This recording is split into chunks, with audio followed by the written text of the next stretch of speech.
intervient dans une période charnière. 5 ans après l'accession du président Macky Sall à la magistrature suprême et à 2 ans du terme de son premier mandat. Il y a certains même qui rient sous cap en disant que le président a été rattrapé par le non-respect de son engagement de ramener son mandat à 5 ans. Est-ce que vous ne pensez pas, même si vous renvoyez la balle à l'opposition en disant que ces législatives seront une sorte de préliminaire pour eux, est-ce qu'il n'y a pas la hantise de la cohabitation qui pourrait quand même guetter la majorité présidentielle à 12 ans de la présidentielle? Honnêtement, de ce point de vue, je n'ai pas d'appréhension. Honnêtement. Je pense que les rapports de force politique entre la majorité et l'opposition ne le permettent pas. Et deuxièmement, notre mode de scrutin ne le permet pas. Mais en règle générale, on a remarqué, et vous l'avez dit tantôt, que comme la présidentielle précédait les législatives, dans la dynamique de la victoire à une élection présidentielle, le président pouvait avoir une majorité confortable. Mais aujourd'hui, on est dans la situation complètement inverse, où ce sont les législatives qui précèdent l'élection présidentielle. C'est là où se situe le risque. Ouais, il aurait pu y avoir si Wade avait réussi son opération d'unité de l'opposition. Mais dès qu'il l'a raté, c'est comme ce qui s'était passé en 2012. Parce que si vous vous souvenez, en 2012, si la dynamique Benno n'avait pas éclaté, ils avaient toutes les chances d'arriver au second tour. C'est parce qu'ils ont raté le coche. Donc le plus important, c'est gérer l'instant présent simplement, pour répondre à la question de Bomar. On gère l'instant présent et ensuite on verra. Non, on gère un rapport de force. Le rapport de force, c'est quoi? C'est qu'aujourd'hui, je pense que sur la base du bilan que le gouvernement va défendre, et c'est pourquoi d'ailleurs la tête de liste, le Premier ministre, a justement cette mission de défendre son bilan devant le pays, mais sur la base également de la stabilité de l'actuelle majorité et de son élargissement.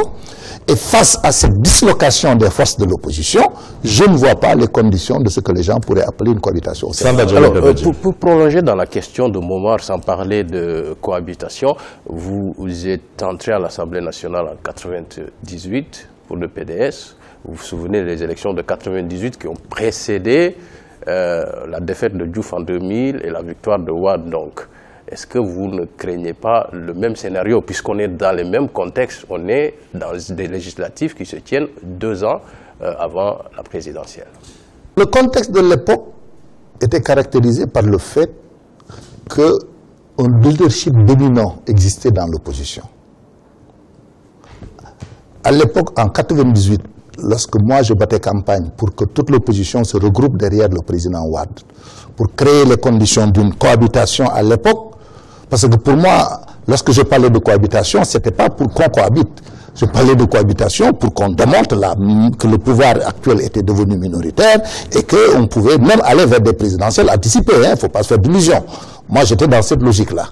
Alors, ce qui se passait, c'est que pendant 20 ans, l'opposition est allée en rang dispersé de 78 à 98 et à chaque élection, le leadership du président Wade s'affirmait et se consolidait. C'est pourquoi je leur ai dit, 20 ans de primaire, ça suffit. Rassemblons-nous derrière. À l'époque d'ailleurs, c'est votre confrère Abou Abel Cham qui l'avait titré dans Walfadjri et ça avait fait le buzz, ce qu'on appelle le buzz aujourd'hui. Alors, donc, c'est parce que à l'époque, le président Wade avait construit un leadership fort et était même hégémonique dans l'opposition, que les conditions d'une alternance étaient réunies. Mais aujourd'hui, ce n'est pas le cas. Tout est effrité. Ah ouais, tout est effrité en face. Et c'est pourquoi le bloc majoritaire, je ne vois pas en quoi ces élections pourraient préparer des difficultés pour 2019. Alors voilà un premier tour d'horizon sur les législatives, le système électoral auquel vous adhérez. D'ailleurs, même s'il y a 47 listes, ça ne vous dérange pas beaucoup, vous trouvez que c'est bien, parce que cela conforte la majorité visiblement, et qu'il n'y a rien à craindre en face. Mais pour le profil de l'homme politique que vous êtes, vous avez semblé justement voir le contexte un peu à la Laurent Gbagbo, c'est-à-dire gérer les opportunités telles qu'elles viennent. C'était vous qui étiez dans l'opposition. Et dans votre profil aujourd'hui, vous vous êtes réconcilié avec Macky Sall en vous retrouvant dans l'APR. C'est pour ça que parfois on dit que vous êtes un grand théoricien de la transhumance politique. Est-ce que ce n'est pas tout cela qui crée l'instabilité de ce champ politique et effrite un peu le leadership? Fait qu'à la fin, on ne retrouve presque personne. On ne sait pas qui est en face exactement. Est-ce que la transhumance politique ne vient pas affecter les résultats des combats politiques au Sénégal? Vous avez décrété que j'étais le théoricien de la transhumance. Je me demande sur quoi vous vous fondez. Bon, d'abord, dans mon cas, franchement, moi, je n'aime pas trop perdre mon temps à me justifier. Voilà, je ne me justifie jamais. Je pose les actes que je dois poser et puis j'avance. Mais je dois quand même préciser que je ne suis pas du lot de ce qui était au sein dans la majorité au moment où on perdait le pouvoir. Si vous l'avez oublié, je vous rappelle quand même que moi, j'avais démissionné du gouvernement, de mon poste de ministre d'État, directeur de cabinet politique du président, et de toute responsabilité, et du PDS, avant la chute du pouvoir. Ça, d'abord, il faut le savoir. Maintenant, la deuxième chose. Je pense aujourd'hui qu'au regard de la situation de nos pays, où nous avons des fondamentaux qui ne sont pas encore construits. Des problèmes d'unité nationale, le processus d'unification n'est pas tout à fait achevé parce qu'il y a encore des crises qu'on surmonte. Heureusement que pratiquement les choses se sont tassées. L'indépendance alimentaire reste encore à être prise en charge. On n'a pas notre indépendance énergétique. Pas encore. On est sur la voie, mais on n'y est pas encore arrivé. Nous avons un système éducatif qui a encore à faire ses preuves. Un système de santé qui n'a pas achevé de construire tous les instruments de son épanouissement, etc. Dans le cadre d'un contexte d'un pays où les fondamentaux ne sont pas achevés, moi je suis de ceux qui pensent qu'il faut travailler sur des logiques de plateforme. Les clivages idéologiques traditionnels ne correspondent plus à quelque chose de significatif à mes yeux. Y compris d'ailleurs dans les démocraties avancées. Vous voyez bien qu'aujourd'hui en France, on ne sait pas qui est au pouvoir. De la gauche ou de la majorité, ou de la droite. Vous avez toujours tendance à prendre l'exemple de la France, alors que vous savez très bien que c'est non, je vous dis, aujourd'hui, personne ne sait qui de la gauche ou de la droite est au pouvoir en France. Nous avons un président qui ne se réclame pas de la gauche d'ailleurs, bien qu'il ait été un produit de la gauche, un premier ministre qui assume son appartenance à la droite. Mais tout le monde sait. Mais je vous dis, en fait, c'est vous dire qu'aujourd'hui, le monde a évolué à un point tel qu'il faut qu'on sorte des catégories politiques figées, classiques et traditionnelles.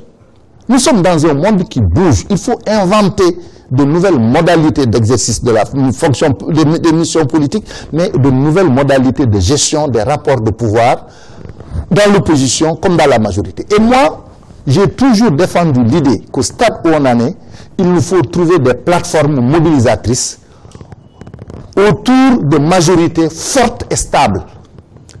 Concrètement, dans les faits, sortons un peu, voilà, sortons des lectures généralistes.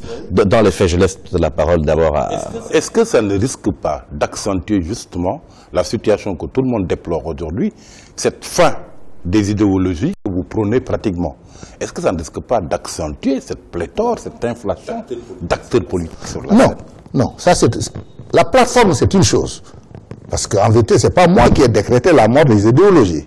Je constate simplement que ceux qui étaient dans des conflits idéologiques radicaux comprennent de plus en plus que le monde est beaucoup plus compliqué qu'on ne pensait. Non, je ne raisonne pas en termes de transhumance, je raisonne en termes de plateforme. Je dis, aujourd'hui, au Sénégal, il est possible de mobiliser tous les Sénégalais, en tout cas qui le désirent, autour d'une plateforme. Que valent les plateformes si elles ne durent qu'un mandat ou moins? La plateforme, c'est quoi? Écoute, prenons le cas du PSE. Le plan Sénégal émergent constitue, à mon avis, un socle intéressant pour construire une majorité dans la durée. Dans la durée. C'est tout.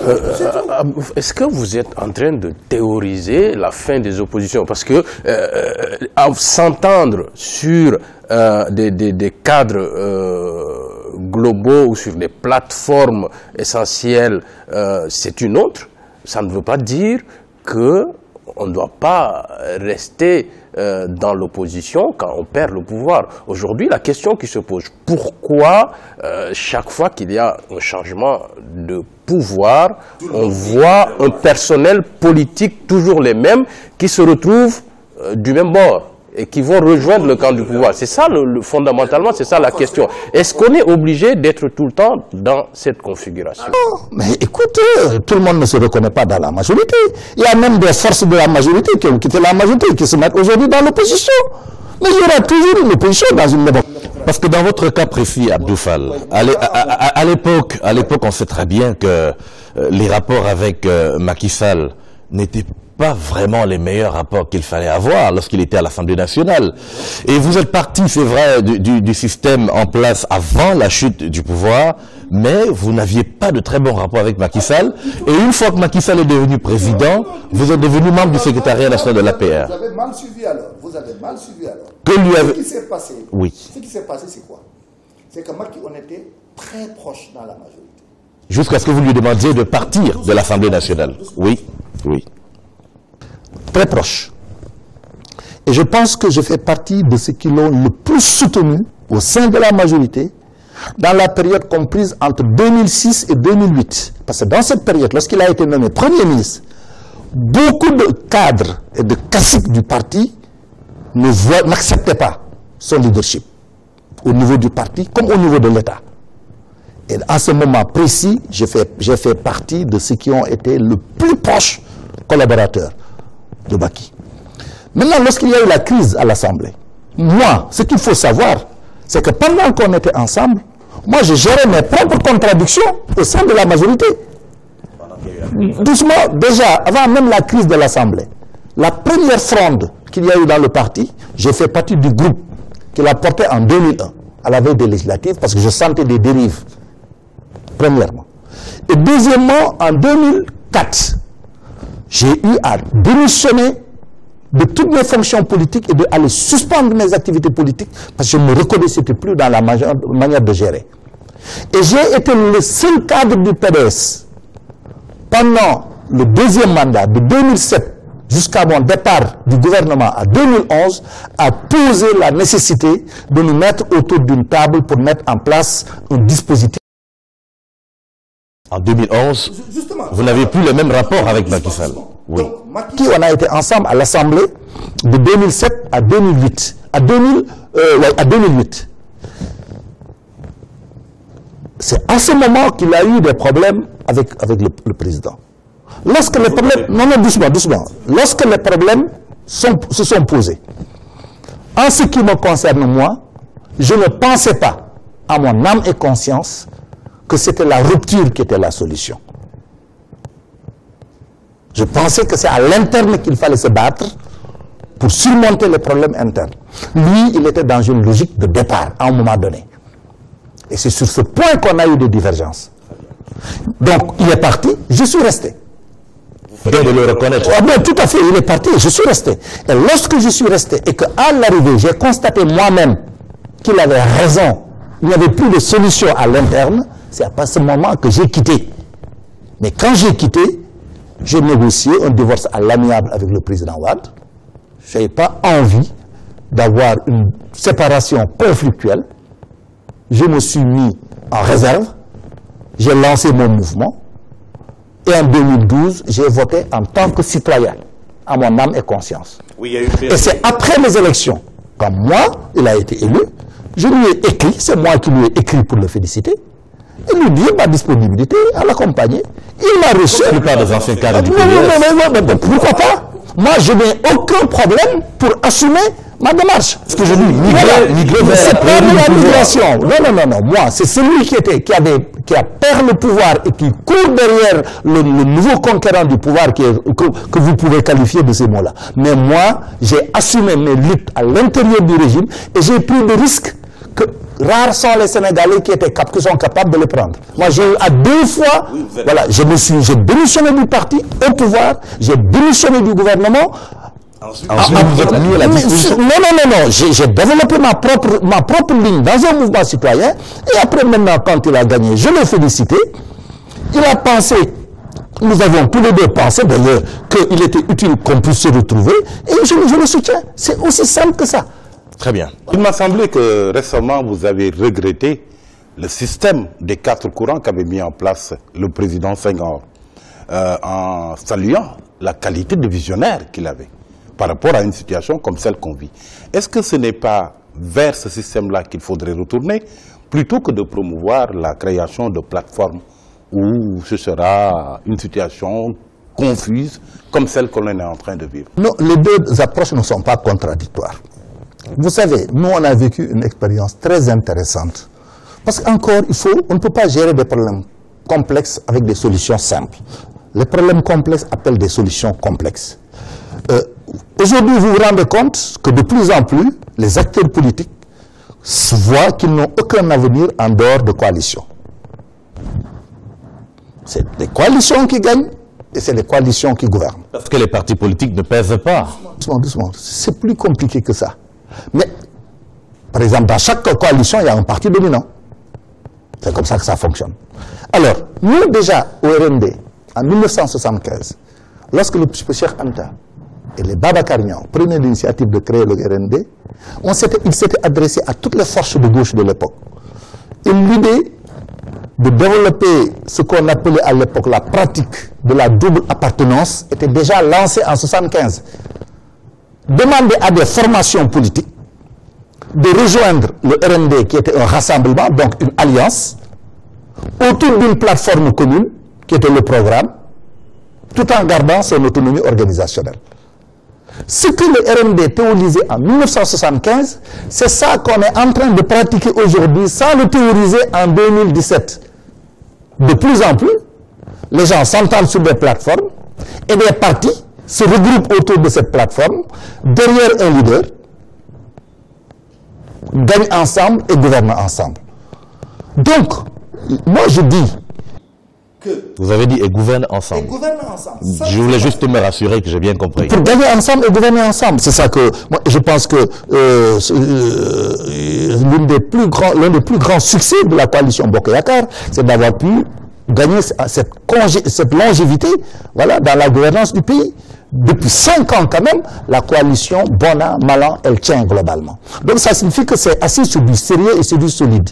Alors, donc, moi, je ne trouve pas contradictoire le fait qu'on puisse travailler sur cette plateforme tout en constituant des pôles significatifs, politiques significatifs. Donc je ne suis plus dans des courants socialistes, bon, à l'époque, de Senghor, mais je suis plutôt favorable à la construction de pôles majeurs autour desquels les gens peuvent se regrouper.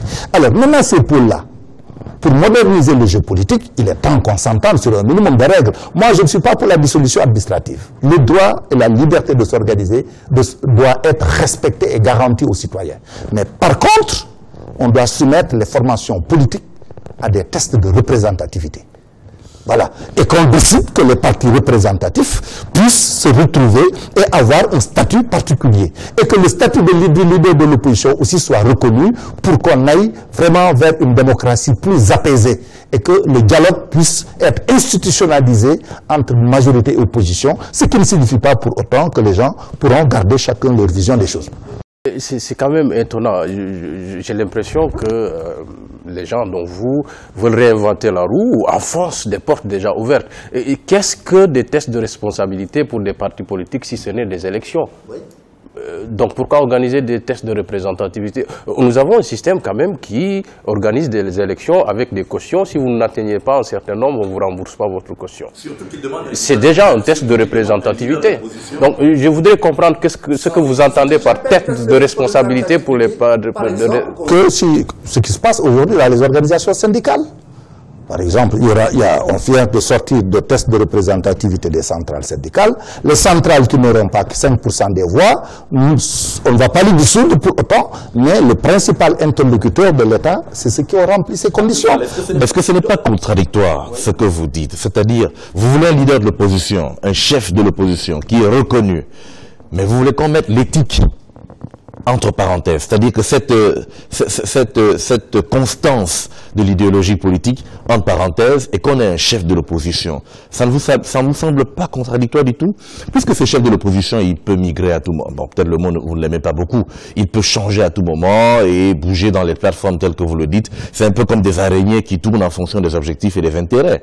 Et finalement, il n'y aura pas de chef de l'opposition, non? Honnêtement, je ne comprends pas la question. Écoute, lorsqu'on va vers des élections, aujourd'hui, on va vers des élections en 2012, en 2017. Au sortir des élections, en face, il y aura bien un pôle dominant. Ce pôle dominant, mais écoute, il est normal que son leader, qu'on lui accorde un statut de leader de l'opposition. Mais il est dans l'opposition, c'est pas parce que on lui accorde un statut qu'il a migré. Non, au contraire. Au contraire.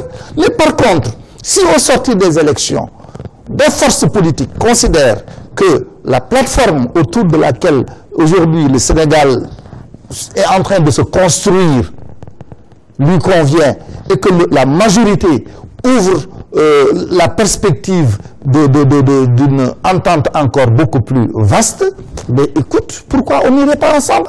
Ça va faire beaucoup d'ententes finalement. Alors, parce que si on s'entend tout le temps, on change, on s'entend, on change, on s'entend, on change. C'était ça la question en fait. À la fin, il n'y a plus beaucoup d'éthique, il n'y a plus beaucoup de loyauté, il n'y a plus beaucoup d'assises. Il n'y a plus beaucoup d'assises. Bon, de toutes les façons, je crois qu'on a pris 15 minutes à discuter de ce champ idéologique qui apparemment ne vous sied pas beaucoup. Vous préférez les plateformes, vous préférez l'interchangeabilité et qu'on ne puisse même pas reconnaître forcément qui était où il y a 5 ou 10 ans parce qu'on peut se retrouver à tout moment comme vous vous êtes retrouvé aujourd'hui avec Macky Sall.